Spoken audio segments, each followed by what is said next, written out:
Oke, halo Sobat Posmo. Kali ini kita akan ngobrol-ngobrol. Di obrolan yang pertama ini, aku bakal ngobrolin sesuatu yang menarik. Tentunya dengan seorang tamu, yaitu membahas tentang jurusan kuliah. Namanya... Pablo Purba. Pablo Hai Purba. guys. Oke, sebelum masuk ke topiknya, perkenalan dulu kali ya. Oke. Ya. Ya udah, kenalan dulu deh. Nama aku Pablo ya. Terus untuk asalnya itu dari Siantar, Sumatera Utara.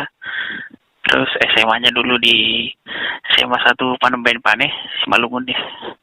Terus setelah itu lanjut kuliah ke Surabaya di ITS, kampus ITS di jurusan Teknik Sistem Perkapalan. Sekedar informasi ya, Teknik Perkapalan dan Teknik Sistem Perkapalan itu beda. Cuman memang satu fakultas gitu. Namanya Fakultas Teknologi Kelautan, tapi jurusannya beda. Kalau perkapalan itu lebih ke sipilnya, desain rancang bangun kapalnya, sedangkan teknik sistem perkapalan lebih kepada desain rancang untuk mesin-mesinnya sama sistem-sistem yang ada di dalam kapalnya gitu, termasuk listrik, pipa, terus pengaturan udaranya, gitu-gitu deh. Oke, terus cerita ya, flashback dulu waktu SMA itu jujur nggak tahu sama sekali ya jurusan teknik perkapalan itu apa, dan nggak kepikiran lah pokoknya pengen ngambil jurusan itu. Oke. Jadi sebenarnya waktu SMA itu kepikirannya pengennya sih dari cita-cita dari kecil ya, itu dokter sebenarnya. Ya pengennya jadi dokter. Cuman dari SMP sampai SMA itu udah mulai nyadar tuh, kayaknya dokter itu nggak cocok. Terus setelah itu nggak mampu dari sisi ekonomi kali ya. Karena info-infonya kan untuk sekolah kedokteran itu juga butuh biaya yang nggak sedikit gitu. Jadi waktu SMA itu putar haluan. Oke. Iya, putar haluan. Dulu itu referensi yang paling deket itu sebenarnya abang sendiri gitu ya. Abang kakak ya berarti ya. Iya. Abang sepupu lah. Kebetulan dia itu kan lulusan dari sekolah teknik juga. Nah, lulusan sekolah teknik, bisa sebut nama kampus ya? Boleh. Di sini kita bebas ngobrol aja. Dia itu dulu itu waktu kita SMA itu dia kuliahnya di ITB, masih kuliah dia waktu kita SMA. Terus dia juga beberapa kali pulang ke kampung kan ya. Terus kita cerita-cerita, ya dia kasih masukan lah, dia kasih informasi kuliahnya gimana, nanti prospek kerjanya bagaimana gitu. Lama-kelamaan karena sharing seperti itu, mulai tertarik nih dunia teknik. Oke. Timbul ketertarikan ya berarti ya? Iya, timbul ketertarikan masuk dunia teknik. Cuman jujur nggak kepikiran bakalan mau teknik apa gitu. Oh gitu, oke ya. Yang penting teknik aja. Makanya dulu awal-awal itu yang kepikirannya cuma ya kampus itu aja, sama kayak kampus abang itu ya. Cuma ITB aja. Nggak kepikiran sama kampus lain kayak UI, terus UGM, atau bahkan ITS ya. ITS itu jujur nggak pernah terdengar. Terus setelah itu percaya diri dong. Percaya diri. Memang harus percaya diri. Ya, SBMPTN akhirnya buat 3 pilihan. Nah, sebelum mendaftar, melakukan registrasi, itu kita konsultasi dulu sama tentor. Di bimbel. Jadi tentor yang ngasih masukan ya berarti ya? Iya, dia yang ngasih masukan ke kita, ngasih arahan, ngasih informasi juga.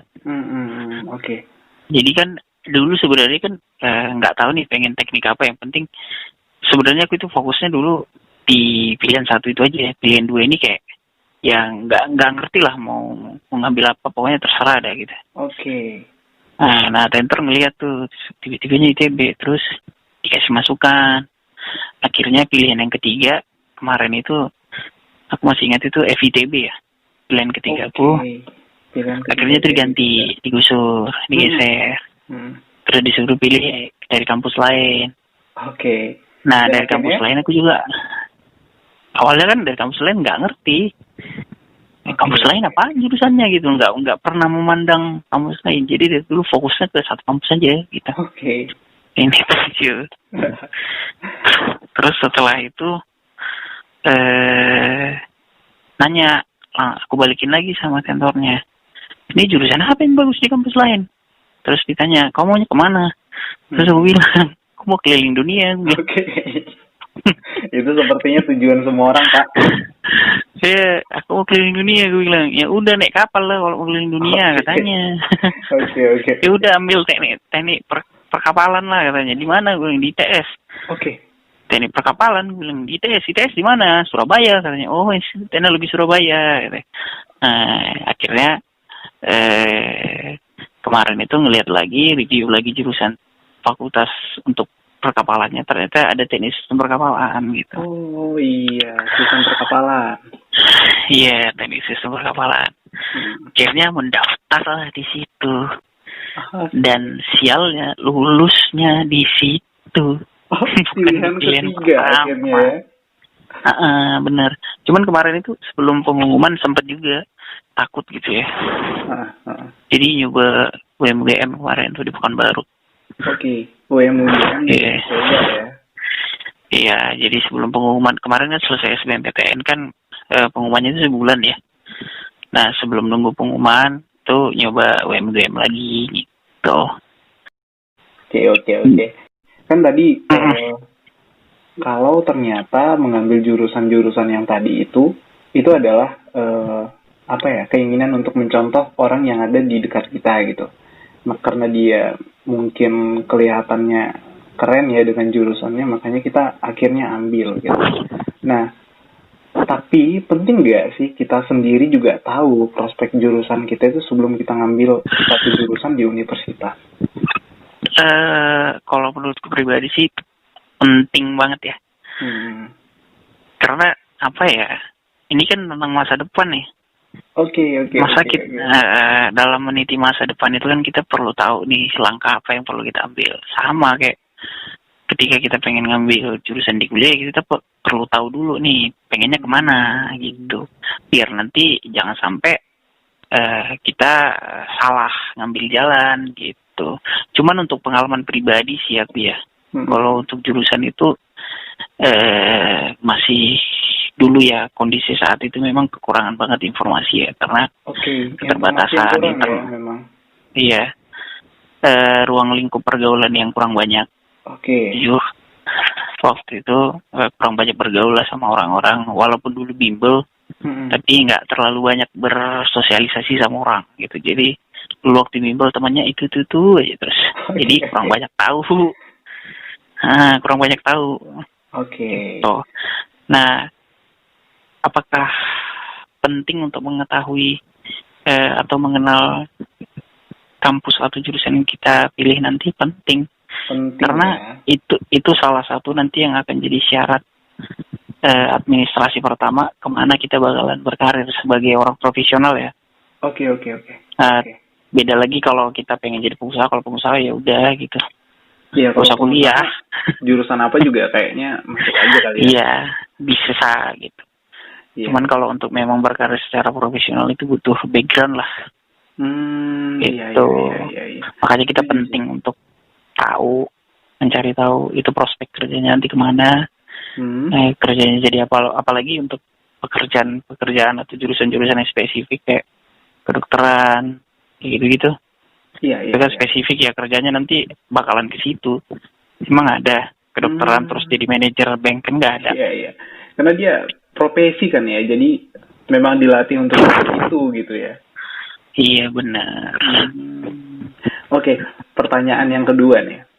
Seneng nggak sih kuliah dengan jurusan itu? Maksudnya dengan jurusan akhirnya diambil. Ini plastik lagi nih. Oke. Jujur, waktu awal-awal masuk kuliah itu apa ya? Kan tadi aku udah bilang ya, waktu tahu aku lulus di ITS itu sebenarnya jujur itu aku nggak senang. Karena bukan pilihan pertama, bukan pilihan kedua. Jadi nggak ada euforia, wih keren nih aku bisa lulus nih. Karena aku sama sekali nggak tahu kampusnya, nggak tahu dia, nggak pernah menggali informasi lah tentang dia, jadi nggak tahu apa-apa. Jadi kayak itu apaan ya gitu. Iya pokoknya lulus aja dulu gitu ya. Iya yang penting udahlah lulus aja deh gitu.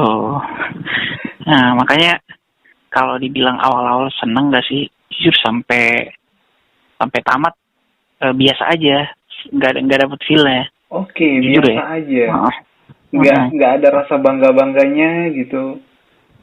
Enggak ya, kurang ya berarti ya. Iya, sorry karena saya, memang bukan harapan ya. Iya, karena bukan harapan dari awal. Jadi dulu waktu tahun pertama ya, tahun kedua itu sempat nyoba lagi, cuman dilarang sama orang tua.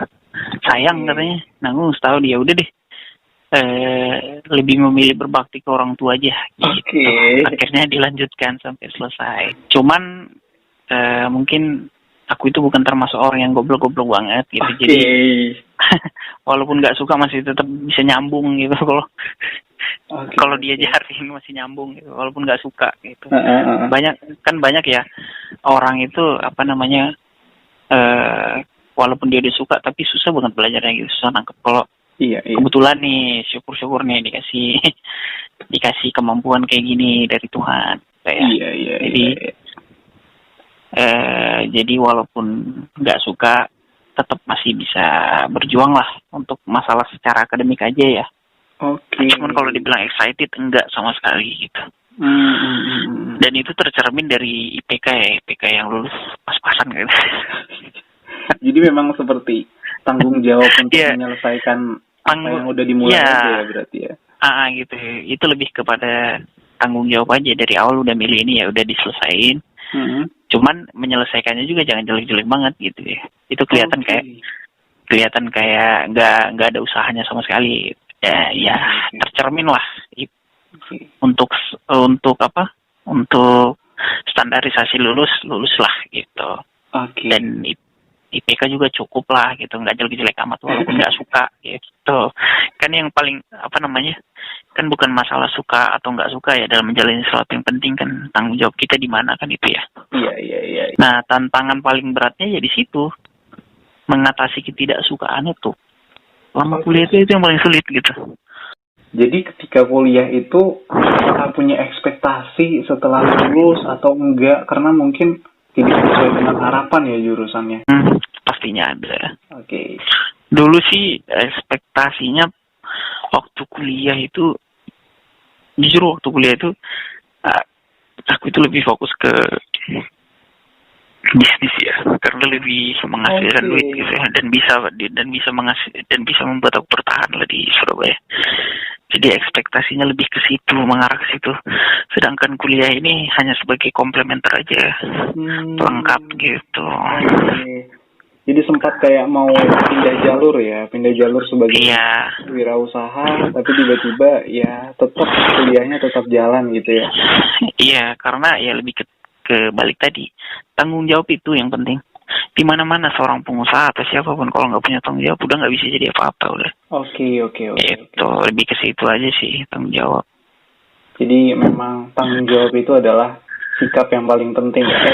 Etika ya namanya itu ya. Iya, attitude-nya itu kelihatan dari situ kan. Orang mau secerdas apapun kalau nggak punya tanggung jawab ya nggak bakalan kepake gitu. Iya betul. Memang sih tanggung jawab itu dalam menyelesaikan apapun, sekecil apapun pekerjaannya. Kalau misalnya tanggung jawab, ya mungkin orang yang nilai kita juga bakal bisa mempercayai kita ya. Apalagi mungkin sebagai seorang pegawai, mungkin sebagai seorang mahasiswa juga seperti itu sih. Kayaknya memang attitude tanggung jawab ini akan digunakan kepada semua kalangan, kepada semua umur gitu. Ya, iya benar. Sangat menarik sih tentang etika tanggung jawab ini. Ini aku ada ngutip bukan satu sih ya. Jadi ada beberapa poin. dia mengatakan bahwa ini adalah tanda-tanda kalau kita itu berada pada jurusan yang salah gitu. Jadi kan tadi Pablo mengatakan bahwa ya walaupun tidak sesuai dengan keinginan kita tetap jalani gitu. Pernah nggak merasa ini? Jadi ada beberapa poin nanti yang kita bakal bahas. Jadi ini dari tulisan dari seorang jurnalis, Johannes Enggar, di kompas.com. Jadi ini bisa di searching juga di internet. Yang pertama itu, kamu kebingungan saat ditanya mengapa kamu mengambil jurusan itu. Jadi tadi pernah merasa bingung juga ya berarti ya? Iya, nggak tahu kan. Tadi aku sempat cerita tuh, nggak tahu mau teknik apa, yang penting teknik aja deh gitu. Oke. Ya, sebenarnya ini sama juga sih sama aku, cuman mungkin di awal-awal aku kayak merasa bahwa apa yang aku ambil itu, jadi aku juga pernah S1 ya, jadi by the way aku juga pernah S1, tapi S1 di bidang pendidikan. Jadi waktu itu kenapa mengambil pendidikan, mungkin waktu itu pengennya ke situ aja gitu, dan tertarik kepada satu hal yang memang bukan merupakan bagian dariku waktu itu. Jadi aku anak IPA tiba-tiba bukan terjerumus sih, kayak menyukai sesuatu hal yang baru dan masuk ke sebuah jurusan yang baru gitu. Tapi ketika ditanyakan ini, kenapa kamu memilih jurusan ini? Aku bisa jawab. Tapi beberapa hal memang ketika ditanya lebih mendalam, aku nggak bisa jawab. Tapi yang jelas, ketika ditanya, kenapa ngambil jurusan ini? Ya karena tertarik. Tapi setelah di dalam, ya who knows, ternyata berbeda. Gitu. Oke, nomor 2 nih. Ngambil jurusan karena sedang populer. Dan juga pilihan orang lain, orang tua, keluarga, pacar, dan lain-lain. Ini mungkin sering juga ya kejadian di anak-anak yang mungkin kelas 3 SMA, kemudian pacarnya milih di jurusan teknik, padahal si laki-laki nih sebenarnya nggak cocok di teknik gitu. Dia lebih memiliki kemampuan di bahasa. Tapi akhirnya dia mengikut pacarnya sama temannya, dia akhirnya memilih jurusan teknik. Ada sih yang beberapa seperti ini mungkin. Nah, nomor 3 nih. Kebingungan saat ditanya rencana hidup 5 tahun ke depan. Atau menjawab dengan cara yang nggak nyambung. Pernah nggak melakukan ini sih? Pernah. Iya, ketika ditanya 5 tahun ke depan mau jadi apa gitu. Nggak ngerti. Gitu, nggak punya gambaran. Iya ya. Jadi waktu dari semester awal itu udah banyak yang nanya, nanti jadi apa nggak tahu. Nggak tahu. Iya. Terus ya dikenalkan ini nanti kerjaannya jadi ini, nggak tahu itu apaan. Oke. Dulu awal-awal itu dibilang ya jadi surveyor DKI gitu. Terus jadi engineer, terus jadi desainer, nggak ngerti lah pokoknya. Nggak tahu itu kerjaan apaan. Nggak tahu kerjaan apaan. Padahal sebenarnya udah berada di situ selama beberapa tahun ya. Iya. Karena memang nggak punya pengalaman kan, nggak punya informasi juga sih. Makanya dibilang ya terbatas informasi tadi. Gitu. Salah satunya yang membuat informasi terbatas ya karena itu tadi nggak punya duit, nggak bisa beli kuota, gitu aja. Oke, ini mungkin nomor 5 ini sangat berhubungan dengan apa yang Pablo jelaskan tadi. Tak tertarik saat menjelaskan jurusan yang kamu pilih gitu kan. Jelas sih tadi mungkin dari paparannya memang nggak tertarik sama sekali sih sebenarnya gitu ya. Iya benar. Dan nomor 6 nih, merasa tidak tertarik dengan prospek karir dari jurusan yang kamu pilih. Kalau tadi jurusan nggak tertarik, pasti prospeknya tertarik dong. Atau gimana? Kalau untuk prospek sama aja sih, nggak tertarik juga. Nggak tertarik juga. Iya, makanya kan aku bilang tadi kan kerjaannya kayak profesinya kayak surveyor, terus naval engineer gitu-gitu. Nggak ngerti dan nggak pengen tahu juga, nggak pengen mencari tahu juga gitu. Oke. Karena memang nggak tertarik sama jurusannya gitu. Kurang tertarik ya. Jadi semua hal yang tentang jurusan itu juga jadinya kayak lewat gitu aja mungkin ya. Iya. Ya, okay. Secara akademis aja gitu. Yang penting secara akademisnya udah bisa memenuhi standar lah. gitu aja. Oke. Tapi aktif nggak sih di kegiatan-kegiatan kampus, misalnya berbasis jurusan gitu? Untuk kegiatan kampus itu gini ya cerita ya. Oke. Jadi waktu semester berapa itu ya?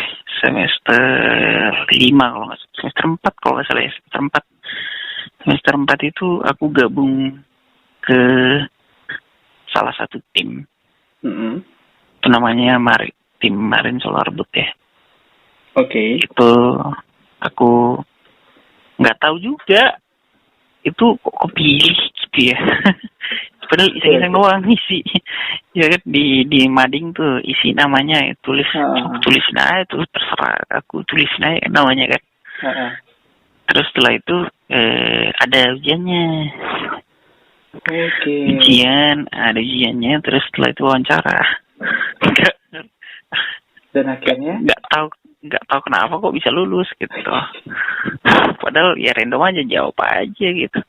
Makanya ya nggak goblok-goblok amat lah. Oke. Ya lulus, terus akhirnya join. Aku join di tim Solar Boot itu berapa lama ya? 6 bulan kalau nggak salah. 6 bulan. Nah, jadi waktu itu masih baru selesai tahap perancangan. Jadi timnya itu memang khusus untuk merancang prototipe kapal yang menggunakan tenaga surya ya, solar panel. Oke. Gitu. Wow. Jadi kita itu mesti sampai tahap perancangan udah selesai. Terus setelah itu masuk ke tahap assembling ya, atau pembuatan gitu ya. Pembuatan prototipenya. Nah, waktu di situ tuh aku keluar. Cabut kenapa? Iya. Balik lagi ya, karena memang nggak tahu kurang nyaman aja ya. Oke. Lebih karena waktu itu juga aku ada aktivitas lain ya, yang salah satunya itu jadi tentor dulu. Oke. Itu nguras kepala banget itu ya. Kita selesai kuliah sore, itu harus jadi tentor malam ke malam. Terus sampai malam tuh harus ikut kumpul lagi di tim Marine Solar Boot-nya. Capek banget. Akhirnya ya karena nggak kuat, pilih salah satu aja gitu. Mana yang dikorbanin, ya udah korbanin tim itu aja, karena kan ya kuliah nggak mungkin dikorbanin. Oke. Kalau kerjaan jadi tentor, duitnya lumayan nih buat pertanian. Nggak mungkin juga dikorbanin. Gitu. Akhirnya ya udah ini dan dikorbanin, daripada capek mati ngerjain itu doang. Akhirnya mundur gitu. Jadi mungkin kalau misalnya ada adik-adik yang tertarik tentang sistem perkapalan, karena ini juga sama seperti yang aku bilang tadi, luar biasa tapi jarang didengar, dan sedikit orang-orang yang memang memiliki background di bidang ini. Jadi bisa aja nanti nomor kontak yang kita sertakan di bawah. Bukan nomor kontak sih, kayaknya nanti Instagram aja nanti ya.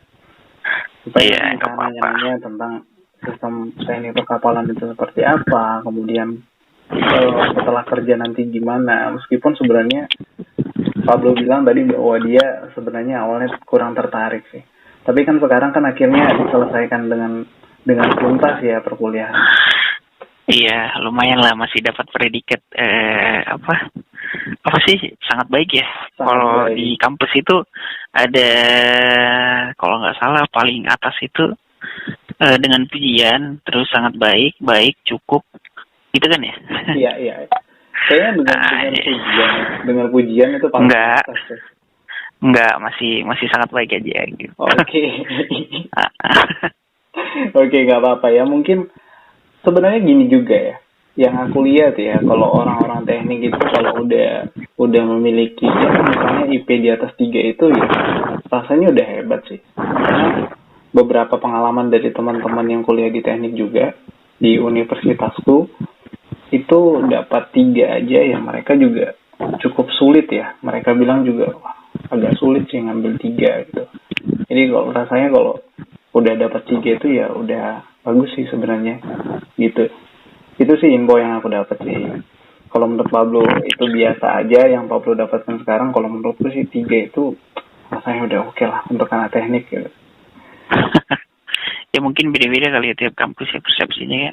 Iya. Gimana tentang IPK gitu.